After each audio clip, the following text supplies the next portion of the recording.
Good morning out there. It is, it's another day. And I'm coming to you again, talking head, the dream hunter here, Andrew.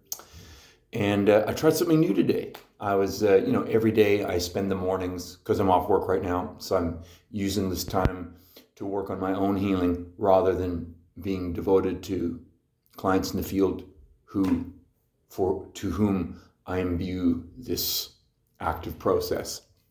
And so every morning I spend a few hours contemplating, pondering, taking in information, and doing my own practices, of which, as you know, this is one. But today I added in something new, which is I realized that last year I went through a phase where I had a lot of morning sunshine on my face and eyes. And I realized it's something that's missing from my life right now. Not because it needs to be, but just because I don't have a west-facing access of my little apartment space. And I've just gotten out of the habit. And so what I did prior to coming here to talk to you, I went out and had a little walk, walked into the park, took my shoes off, did my grounding, stood on the grass there, stood on the earth and allowed that rebalancing, grounding thing to happen. I recommend it to anyone. Grounding, number one, getting your naked feet back onto the earth. Do it. Also, if you can, get out in the morning. If you got a west-facing access or east-facing access, pardon me, just go out there and get the sun in your eyes and your face. Or if you can have a walk, go and do that. And so I feel very good because of it. So this is something that I've added into my thing today. The last time I came to you was Saturday. And on that day, it was music day, and it was also, I was going to eat some mushrooms and do a vision quest. And I did both. I did both on my own, actually, because the Silver Seal was involved in a family affair. And so it was just me. And so I had this amazing experience with the music. And then I went out in the evening and had another profound visionary experience. And when I say visionary, I mean, it's always a gift. It's always a gift. And the reason I didn't come and talk about it yesterday is because I needed all of yesterday to really, allow it to soak in and allow it to percolate and to ponder it, ponder its meanings. And so I realize what I want to talk to you now about. And it's not just going to be in this one piece here. There's going to be a number of pieces, how I talk about it. I want to talk about how spirit came into my life and how it felt and what happened and how it's been the realization of my spiritual practices of a lifetime, and yet my practices and my seeking are one part. And my healing journey is something I'm talking a lot to you about. But when I speak about my awakening, when I speak about my liberation, when I speak about, spiritual process, I need to speak about when spirit arose in my life and how it happened. I want to say it not only to present it to you in order to own my honest narrative, how I really look at it for myself, but also that you may have a frame of reference to consider events in your own life, and that maybe things aren't exactly as they seem or as you think they are, because that was the trap that I was imprisoned in. And so on that note, I want to talk about, remember the other day I talked about the bouncer, you know what I mean? The dream, life as a temple of dreams, life as a beautiful nightclub that we all want to go in and celebrate together in, right? And yet there's the bouncer at the door, right? And I said to you, you could have two tickets. There's only one ticket that's dying, right? And you either get in there because you know you're going to die, and that mortality gets you in there, right? In which case you can go in there and join the lovers and the celebrators, and have that positive experience. Or if you're authentically loving, devoted, how does one become devotional? I believe that the devotional path is only something you truly realize when you know that you are a dying being. There's only one answer to that. There's only one answer to that. Loving. Well, for me, I know other choices can be made, but that's not the choice that I can make. And in fact, the thing I'm talking about today is the bouncer. the bouncer that always kept me from getting into the Temple of Dreams, into that blessed and blissful nightclub that we can be in every day, the day club, if you will, the place of celebration and joy and love and acceptance and all that. There's one bouncer who held me back. And of course, as with every existential experience, it was my own thing that I had to realize. So if I'm externalizing my process, this is to describe what it was for me.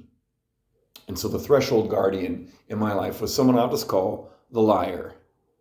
Yes, the liar. So this is a businessman that I met about 25 years ago.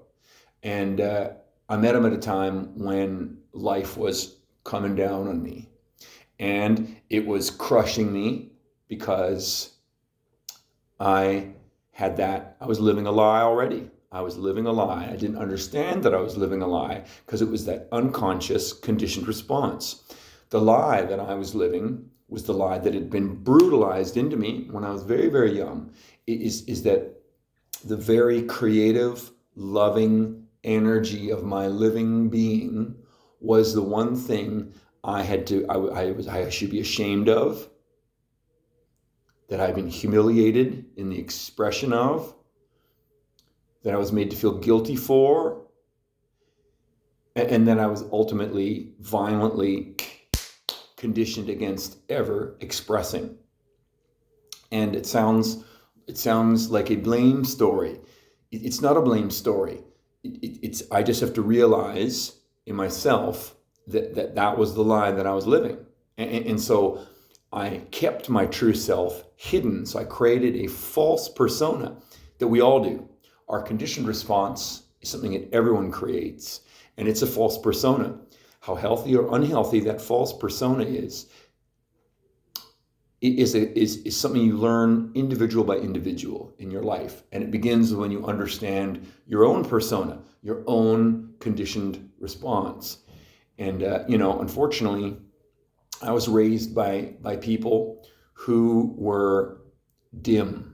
When I say dim, I mean having no real energy. No real energy. They didn't tap any intelligence. They were confused about life. They didn't ask any questions. They didn't have any answers. They just blindly went ahead in ignorance. And when they encountered things that were different, like me, and I was the child after all, I was brutalized into trying to be the shape that they were, which is what I just described, right? But I could never be that way, you know what I mean? In the language that I use now, the fact that they didn't know anything, and the fact that they were ignorant, and the fact that they were very dim energetically and in terms of life force, and that they weren't happy, and how that they dealt with their unhappiness was to inoculate against it with nightly alcoholism. Nightly. My dad was drunk every day of his adult life. But because he had it in an immeasurable dose, it was okay with him. And the older he got, the more he drank. Because, of course, he was alone. My mom died in 1985. But she was also a drinker. They were the same. They weren't happy together. I never really saw a lot of affection or love or happiness there. But they drank a lot together. And that was when any happiness would shine. So many things are going on there. And again, I'm in a healing journey. So I in order to unearth my own very unhealthy false persona, conditioned response, I need to set the stage for that development. Because when we are kids, we don't have consciousness. We are pre-conscious. I heard it said that children are in a state, that their brain waves are in a state of almost a hypnotic condition, which is why children can play. This is why they play imaginative games. It's also the way in which they just saturate the things that they experience without any kind of rational and conscious filtration. It just soaks into you and you become it, And we are helpless when we're little children. We are helpless to do anything other than accept. Even if we reject, I don't like you, or you're going to reject them, deeper down, you are accepting everything that they are doing to you and being like around you, because You have no ability to construct the world. They are your world. And so you can reject it all you want in your mind, but deep down, you are living that life, you know? And so when I look at people like that in this world now, which is the post-paradigm world, my parents were people in the old paradigm. And so they were just doing the good thing. They were the good people, right? Just following the paradigm, right? But what I say about that kind of person now is that they're the zombies. They're the zombies. They're unconscious. They're not happy. They're not fulfilled. They're not asking questions. There's no intelligence moving in their lives. They're just going along in their conditioned response, unthinking. The other kind are the people who are vending this lie on people, and I call them the vampires. And so I was conditioned by these people to be a zombie, to be a shallow, unthinking, low energy conformist. And that's not who I am, obviously. Look at me. I'm not that, right? So what they did was they made me susceptible to the vampires because I'm a creator. I am a creator. I've got creative potency. That's just the way I am. I mean, look at this. I started this process in Healing Journey, and I ended up with the Dream Temple, which is an inclusive idea. Yes, it's an idea, but it's a positive idea. It's a positive idea that expresses my spiritual process. You know, this is what I'm doing here. And I'm going to elaborate this process now as I'm venturing on a new angle, which is to tell the story about how spirit came into my life, right? And so now that I've outlined, you know, the sort of conditions of like my own conditioned response and the lie that I was living, right? And the lie that I was living was shame, a sense of fear of humiliation, fear of doing wrong, fear of being guilty, just fear. Fear was what pulled me in, fear of all of those negative reactions to me. That was my conditioned response. And so I created a false persona, which was pleasing and always seeking the answers of others and never, ever tapping my true being. And that was the lie that I was living. A lie of dislocation, a lie of incapacity, a crippling lie, and one which I'm shocked hasn't ended up worse in my life, to be honest. And so in my late 20s, I met someone just like me, actually. This is the Threshold Guardian. It was like, maybe this is something where it was like a twin flame situation. We're going through something similar, you know what I mean? We're so similar, you know? And the thing is, though, is that how he lived his lie, I mean, essentially it was fear of inadequacy, just being brutalized, right? But how he lived, how he capped that, his coping mechanism led to grandiosity. Definite grandiosity. Grandiosity, lying, advantage taking, manipulation of others, right? All in the devotion of that, I say devotion, all in the servitude to that grandiosity, right? So, of course, it was narcissism at best. And in some points in that first encounter, bipolarity at worst, you know? Because he was a high energy, creatively potent, creative type of person, right?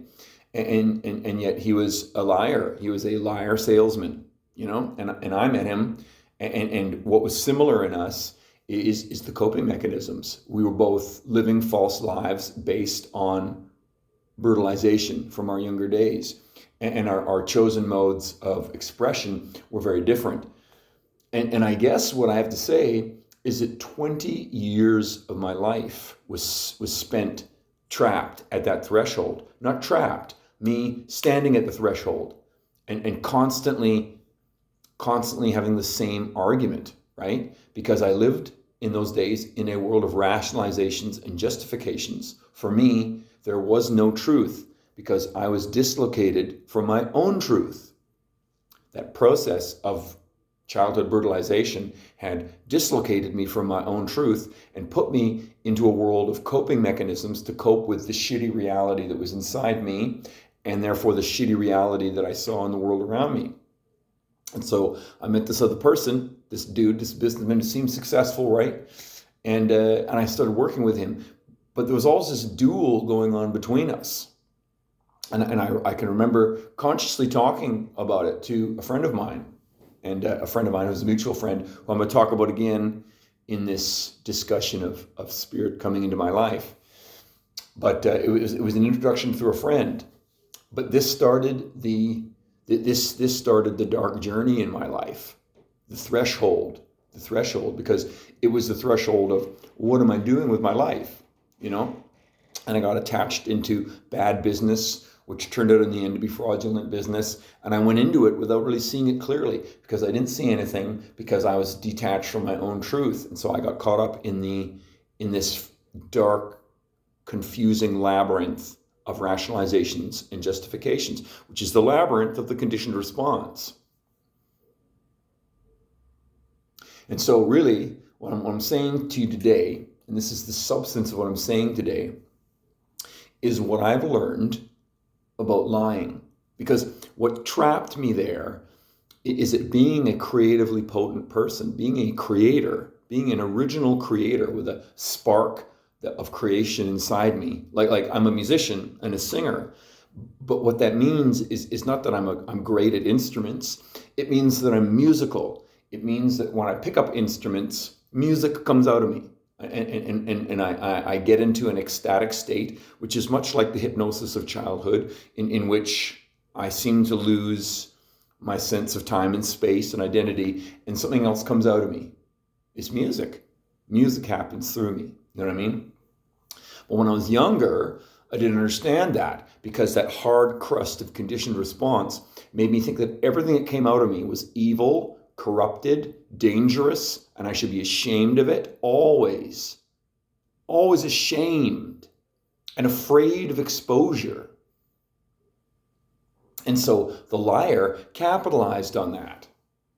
And in our dialogue, I could never get to the heart of the matter, because I couldn't understand the difference between being creative and lying. So I was trapped for 20 years, not knowing the difference. Deep down, I knew the difference. That's why I was never defeated and joined their number. The number of the petty tyrants is what I'm saying. These are the people who think that reality is exactly what they think, and that everything is objective. Objective facts are just a game that the liars use to try and hold sway over other people. There are no objective facts.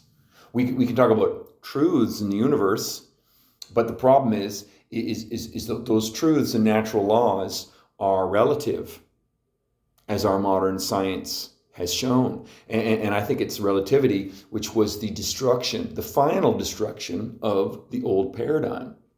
That doesn't mean that there's not truth in the world. That doesn't mean there's not knowledge and meaning in the world. It just means that old right and wrong, single, everyone follow this and obey this, is over. That's over. And we're proceeding into chaos, as we know. And chaos is treacherous and dangerous and destructive. And it is destruction. But at the same time, that destruction is the possibility of individual action. The individual is empowered now. And I think that's a good thing. There's good and bad, in other words. It's not good or bad. It's complex, shall we say.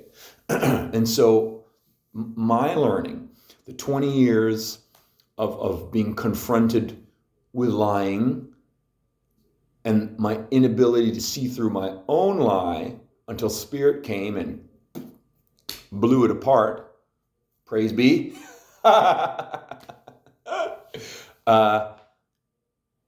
is intent. Intent.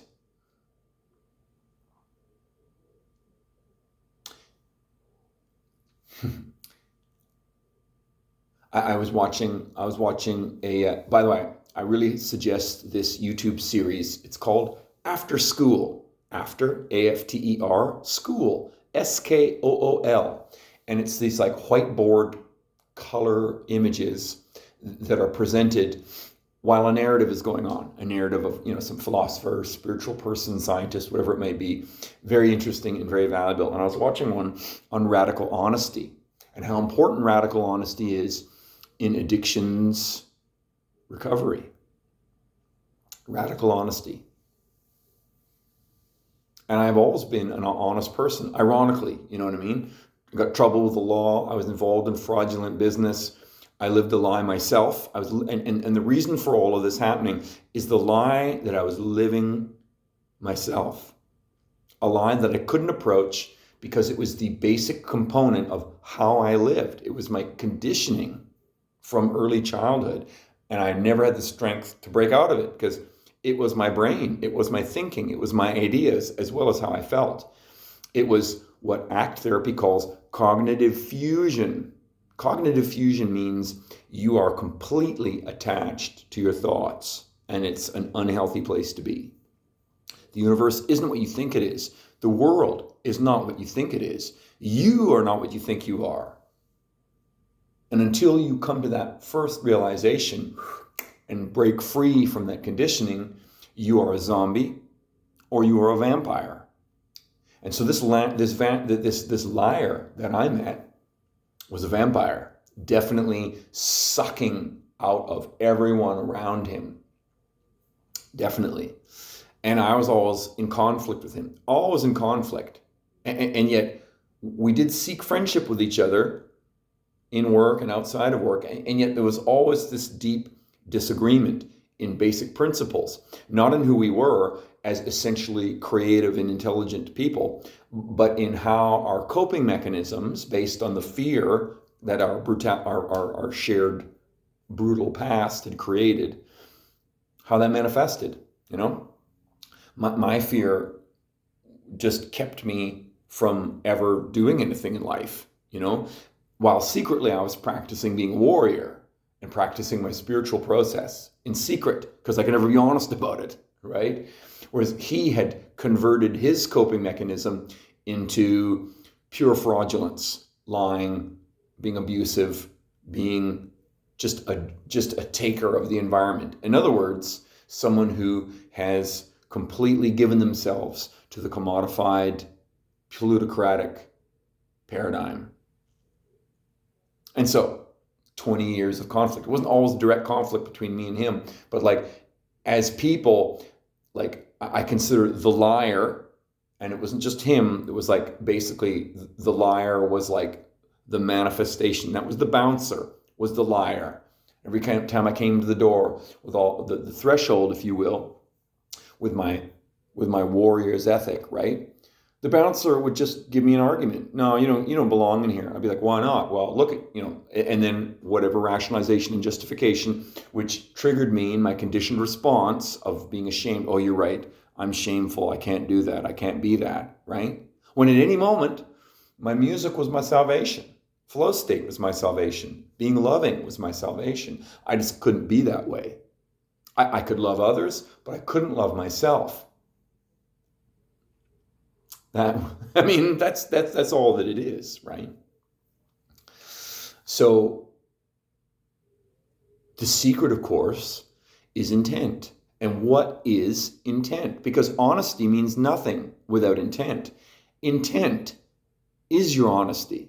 Because right now, look at our world. Our world is divided by people who I think are essentially being honest about their process, but it's honesty based on a false cluster of beliefs and ideas that are from a particular conditioned response that no one is looking into or cares about. You know what I mean? We talk about, people who are mentally ill or people with addictions, right? These are definitely people who are showing us what the broken mechanism of toxic conditioned response creates inside of us.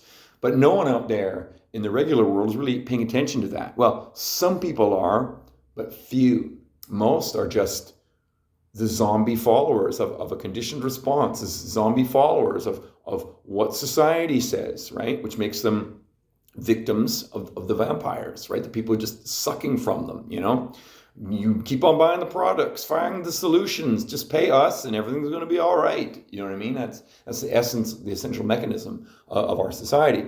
And breaking out of that, what does it even mean to break out of that? For me, the liar always stopped me. Oh, your creation isn't true. And besides which, look at all the lies. You're just another liar, right? You're just another liar. That was always like, the fear. Oh no, am I a liar too? I don't know. Oh, I'm so shameful. There's something so wrong in me. Maybe I'm a liar too. I could never, therefore, activate and generate my life because I was always afraid that, oh no, I'm a liar too. So the liar would intimidate me, right? But it wasn't intimidation. I'm not victimized by the liar. I was cowed by my own choices. Oh, maybe I'm a liar too. So my natural tendency to be honest, which I kept in secret, right, meant that when I faced the liar, the bouncer, the threshold, I couldn't pass. I would always be cowed and go back and regroup. Every time I came to the liar, I couldn't pass. I'd go back and regroup, right? So that was my life for 20 years, Defeat, regroup. Defeat, regroup. Defeat, regroup. My endless process, the endless waste of all those years. But it wasn't a waste, my friends. It was not a waste, because it is unbending intent. My unbending intent persevered through all those years, and even the final hardship. When final hardship came, when I was finally set free, the being set free came, like, ironically, from getting in trouble with the law. That was, for me, the release. Like, oh my God, like, because it broke the mirror of my self-reflection. Everything that I was doing that I thought was right was the lie that I was living. And so, in a mysterious way, it set me free. And yet there was many, many years of development up to that point. And the being set free was the final sequence of a number of things that happened that I'm going to be talking about in the next few posts that I make. But what's important to say is that my passage across the threshold into the now was always blocked when I was younger by the liar. I've never been a liar. I don't lie to other people, but I was lying to myself. When you lie to yourself, you're not really even in control of what you're saying to other people, or what you're doing for that matter. I was trained to be a zombie, and that put me at risk of becoming one of the vampires, because there's nothing more that the liar wanted was then to convert me into another liar in the end of the day. And I never gave in. I never became that. I'm still intact, It's funny. I'm going to use an analogy to Lord of the Rings here. I apologize to anyone who doesn't like Lord of the Rings, but I find it interesting. When you talk about the ring, right? Tolkien really, he portrayed how evil is a word from the old paradigm, how evil overcomes you. Gandalf said it at one point. He's like, don't you see, Frodo? I would use the ring out of a desire to do good. And in using it, the enemy would gain an ally of inestimable power. So he's recognizing that the means never justify the ends. Because if you use the means, you're on the road. You're on the wrong road. That is profoundly true. And the thing is, when I'm talking about conditioned response, right? And I talk about addiction and mental illness, right? That also is the power of the ring. Because really, look at Gollum. Gollum is, Tolkien did not intend to create an image of the addict, but that's what Gollum is. Gollum is an addict, and the ring is his drug of choice. I find that compelling. Like, wow, here's the guy writing in the rich tradition of, ancient and medieval Northern European myth. And yet he described in Gollum And in fact, however all the different characters relate to the ring, he described the process of how evil gets inside of us. That's in the old paradigm. But in the new paradigm, how the brutalized conditioning of our youth creates us to be what we are, and then how we inadvertently choose to become addicts and mentally ill people because of how the conditioned response, the torments of the traumas have affected us. I mean, another thing, sorry about the Tolkien references, but I don't know, I've read Tolkien recently, and because of this journey that I'm on, it really, this is powerful. It's a powerful imagery to really feel some of these things that I'm talking about. Do you know that in Tolkien, right, orcs are the enemy race, just villains, right? And yet they were once elves. So the first evil entity in the world, Melkor, who became Morgoth, he took elves and tortured them into orcs. Like, because elves are immortal, right? So imagine being deathless and torture without end. Like, what kind of cruelty is that? That is possibly the most cruel picture in all of literature. An undying thing tormented forever, not by its choice or mistakes it had made, but because it was captured by something evil and then tortured. Like, that's chilling. Fucking chilling to me. This is Tolkien we're talking about. Hobbits and elves and dwarves. And yet that is the most chilling depiction of evil I've ever seen.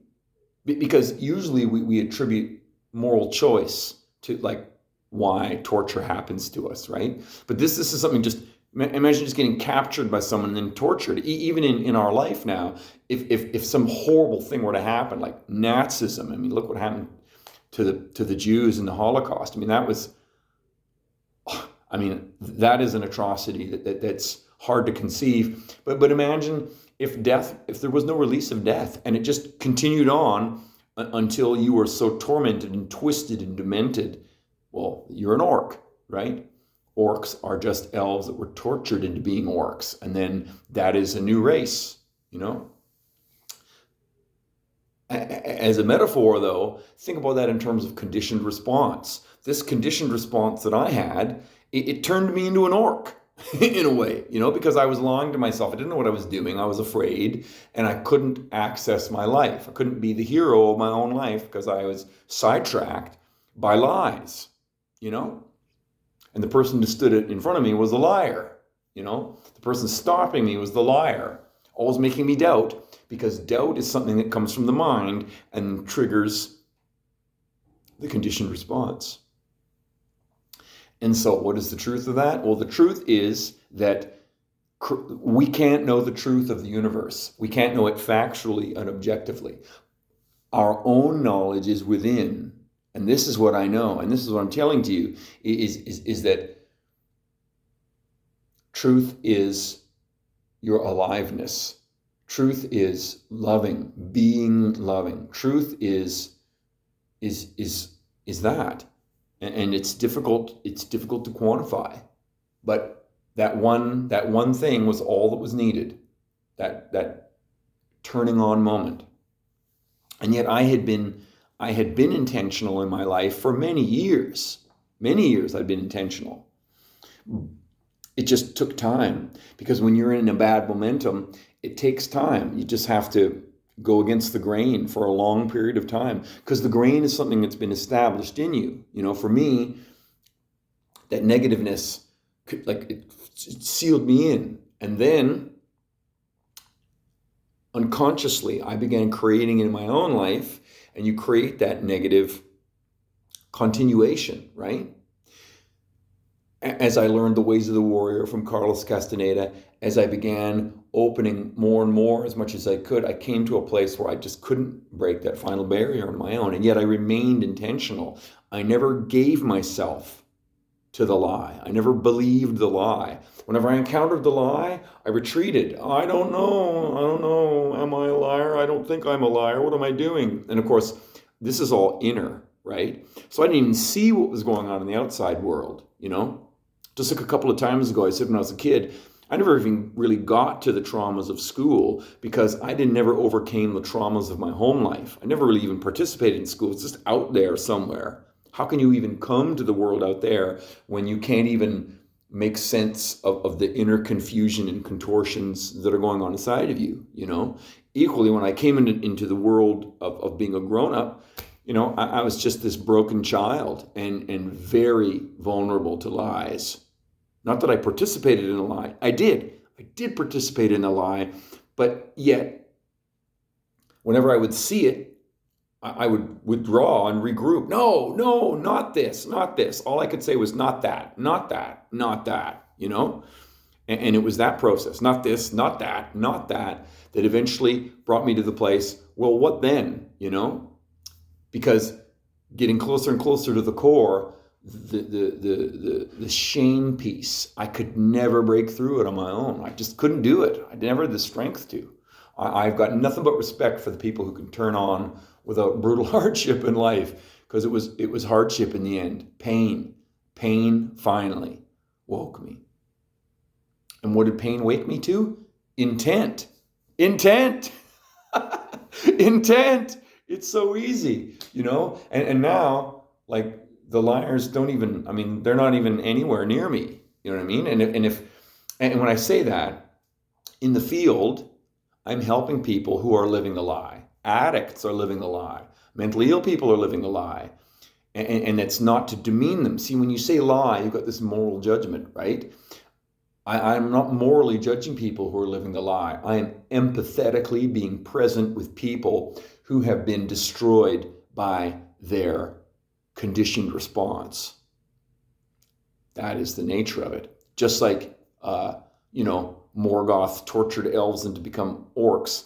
We are all elves in a way, you know what I mean? And yet our upbringings by people inadvertently has tortured us into being orcs. By orcs, I mean unconscious servants of the evil empire, whatever that is. And it is an evil empire. Colonialism was an evil empire. I don't care how you want to dress it up. It was an evil empire, you know? It was good to white Europeans, bad to everyone else. That is an evil empire. This is why I think that Nazism was the final shadow manifestation of colonialism, and it was the redemption of the colonial powers to fight Nazism at the expense of their well-being and the loss of millions and millions of people, because that had to be stopped, because it is evil. It's an evil empire, right? The thing is that flush, of like righteousness. That was the baby boomers, the 40s, 50s, 60s, into the 70s even. I got a little whisper of that. I got a little flavor of it, that righteousness, right? The righteousness meant that all the countries of the world were given their autonomy and their self-determination again, And yet what happened is the evil empire just changed its form the way it does, and it became the business elites, So now, in the olden times, it was racism. The old paradigm was just racism. European whiteness, Englishness, this was the essence of racism. Everyone else in the world was dominated, subjugated, enslaved, destroyed. All their stuff was taken. Horrifying, right? But in the world that we live in now, that paradigm is broken. What's replaced it? The few, it's not even just about white people anymore. It's about the rich, whoever they are. Mostly white, obviously, right?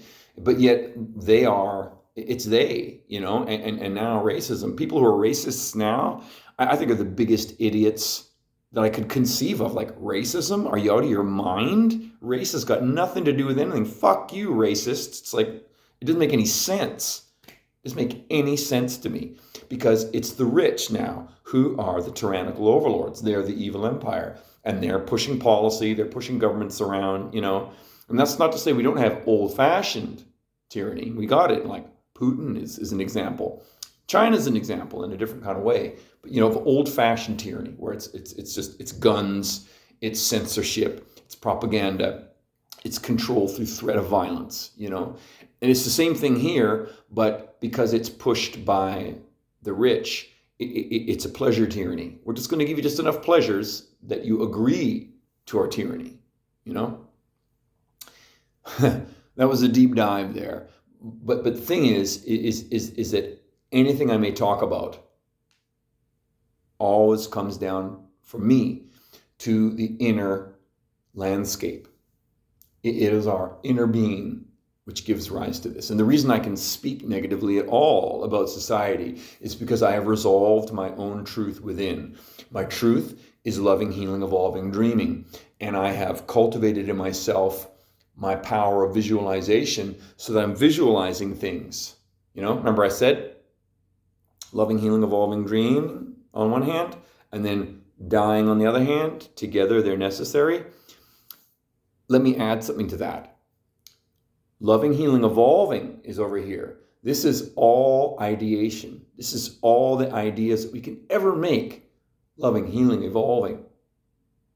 All the ideation. This is where coming to grips with your conditioned response is important. Taking control of your ideas. Because as in another thing I heard recently, as you think, so your life shall be. Because we've been given this consciousness. But what are we doing with our consciousness? We're not in control of our consciousness. Our minds are we don't take any control of our minds. We don't control our ideation. And because of that, we live shitty lives. And I can only speak of myself. This is my knowledge I'm giving to you, not because it's the right answer, but because this is my insight. It's my ongoing process of learning and insight that I'm giving to you, not as a final answer, but as something for you to think about. So on the one hand, we've got this process of cultivating loving being, energy being, healing being, evolving being, right? Where did dreaming go? This is the dying piece. This is the nawal. This is the spirit, This is the tonal. This is the day-to-day, right? The dying piece. Dying is the threshold of our living moment. And it's only when you know you're dying that you're able to be dreaming. This is something I know now.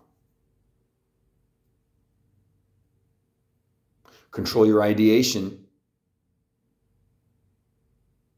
Realize you're going to die, and maybe at that point you may get a glimpse. Even though it's always going to be an idea, dreaming is always going to be some product of ideation. It's a process that gets you out of that conditioned response. Maybe you catch a glimpse, just around the corner, a glow that comes around the corner from something you weren't expecting. The discovery, the newness.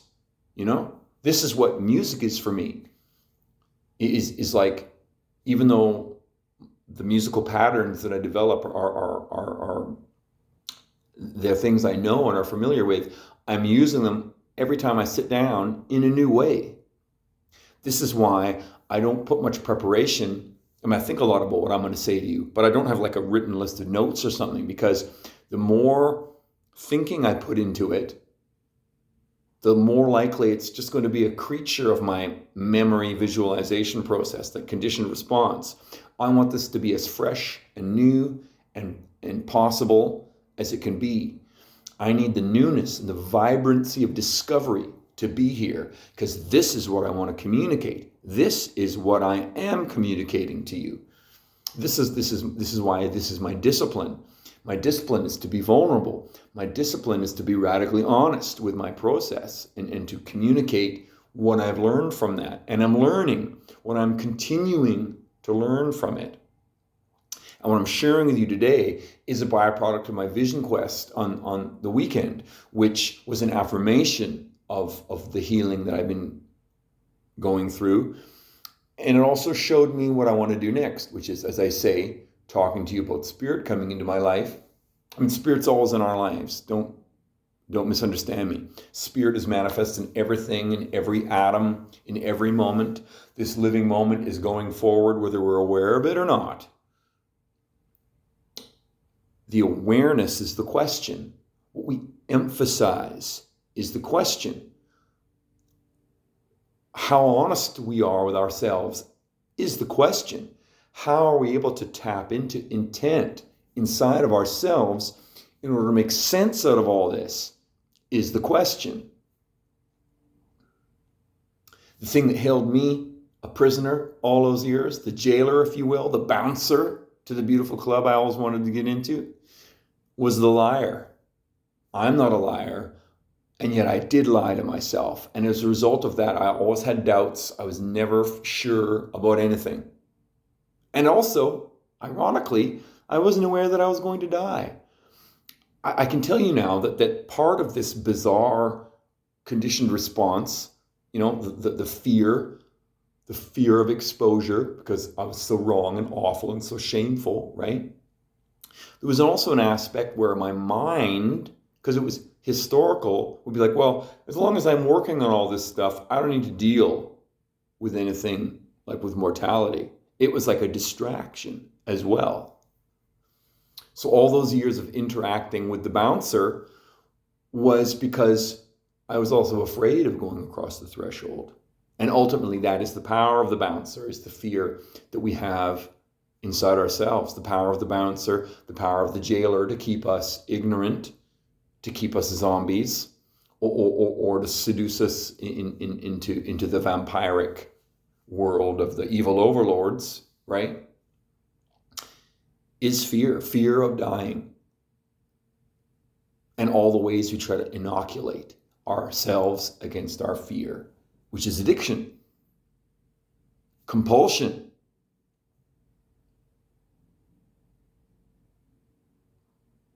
So I become a connoisseur of lies. I know what it feels like in myself, right? This is why the authenticity of coming here to you is so important to me, because I need to feel that refreshing and renewing vitality of radical honesty inside myself. I cleanse myself every day by coming here and sharing all this stuff with you. This is why I hope that it's something that's got value to people, but it's got value to me, you see. And actually, now that I'm talking about intent, right? Now that I've identified, I'm a connoisseur of lies. This is why I'm good in the field, because addicts and mentally ill people are lying to themselves. They're lying to themselves because deep down, trauma has broken them, just like it had broken me. And the compulsive way that they are trying to cope with that is the substance of their lives, whether it's in crippling addiction or crippling mental illness. And that doesn't mean that they're different from you and me and everyone out there at large. I'm saying that they're just going through a human experience. And as a human experience, it's something we all share. Everyone has the same experience. It's just how severe your conditioning has fucked you up. Mine took decades and decades to resolve. For me, that's just what happened for me. You know what I mean? And and as I say, you can't, once you wake up, you just got to go, oh, really? Okay, I'm here now. You know what I mean? It's because it's the past that hooks you in. It's like all that analysis, all that first attention tonal. It's like once you resolve the past, you can stand in the present and truly look to the future. So, for example, I really wish, if anyone's ever listened to any of these or anyone ever does, ask a question, please. Ask me a question. Share your insight with me. Someone a couple of days ago asked about semen retention, and I was like, thank you for the question. Not because I have any answers, but any question is the opportunity to exercise your insight. I want to exercise my insight here. I want to exercise my radical honesty here. I want to exercise my connection to the spirit here. So please, if anything I ever say to you makes any sense, leave a question or leave your own insight in a questioning way. Allow me to please ponder it here in this venue. I'm asking you to, please. This is what I want, because my intent is to create a loving community, a community of insight, a community in which we all realize that life is a temple of dreams, and that if we're not living our dreams, it's a question of how we're visualizing our lives. Why aren't we visualizing the dreams we want to be living?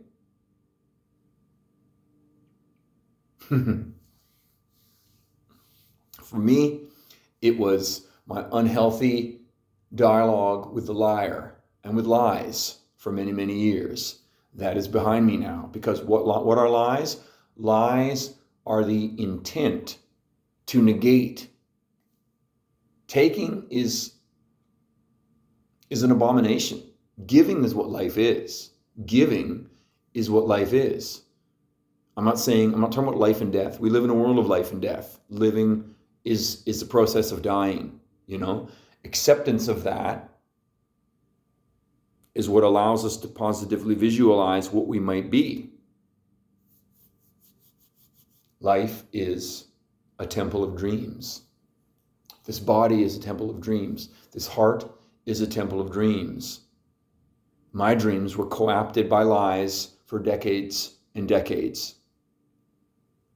That is behind me now. I give that to you as something to think about. Are you living lies, or are you living your truth? Are you aware that you're going to die, or are you inoculating yourself against that fear in some way? And if you are, is it working for you? Are you feeling good? Really?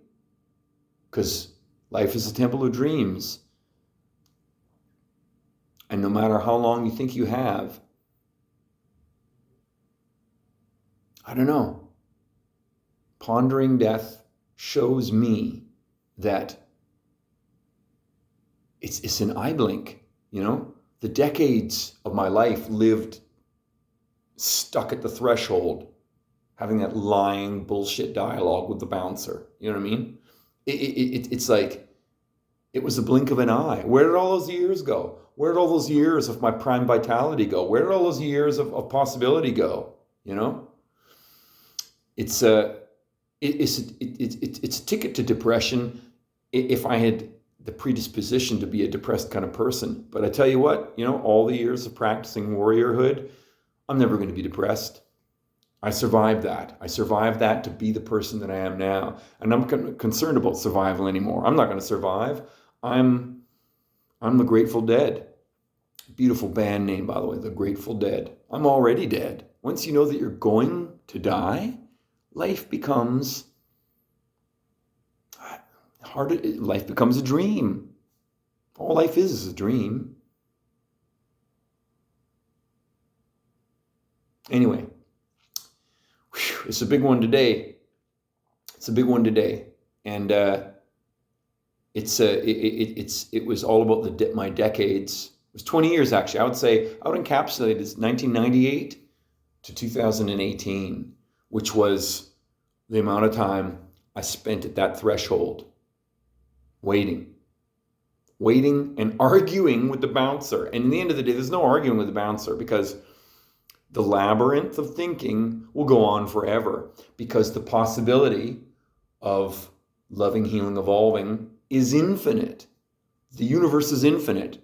Material reality is infinite. Wherever you look, in any direction, wherever you might go, in any direction, inside, outside, up, down, left, right, it doesn't matter where, every single direction leads to infinity. And infinity is that endless process of unfolding into eternity. So if you're trapped in a lie, that'll go on forever until you stop it. How do you stop it? Well, for me, being a warrior, tapping intent, and even though it took many years of hardship and pain, intend it. Be a warrior, be devoted to knowledge, be a seeker.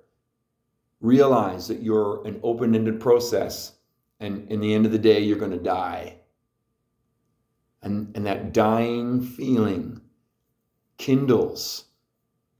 It kindles your living energy, kindles it. It'll kindle it in a true way.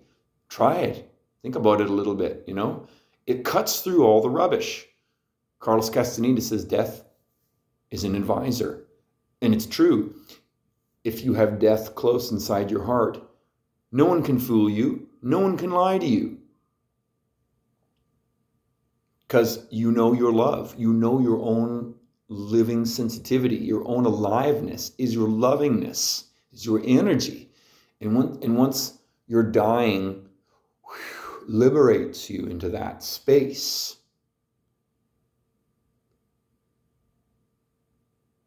you'll never be fooled again. But you have to admit that you're the fool as well. If you're a fool, you'll never be fooled, right? I'm a fool. I'm more a fool than I ever knew when I was younger. I could laugh at myself, but never at that deep down core. It was too awful. And that was self-importance in disguise, the big enemy, you know what I mean? And so it trapped me in my own narcissism and got me into a dialogue with a liar for all those years. How sweet it is to be free from that. And I want to give that to you. I want to give freedom to you. And you got any questions? It's not like I got any answers. What I do have is insight. And I'm seeking the opportunity to expand my insight. And we can do that together. So please, come to me. Come and ask questions or share your insight. Let's get into a dialogue about it. Because I am sitting here in the Temple of Dreams, enjoying the bliss and ecstasy of being loving in this moment. And I just can't wait for more people to come into the club. Don't listen to the bouncer. Just give him your ticket. I'm going to die. And he'll say, get your loving ass into the club.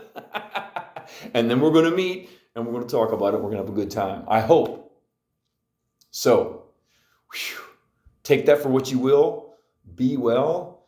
And I'm going to continue this dialogue of how Spirit came into my life in the coming days. So this has been a part of that. Be well.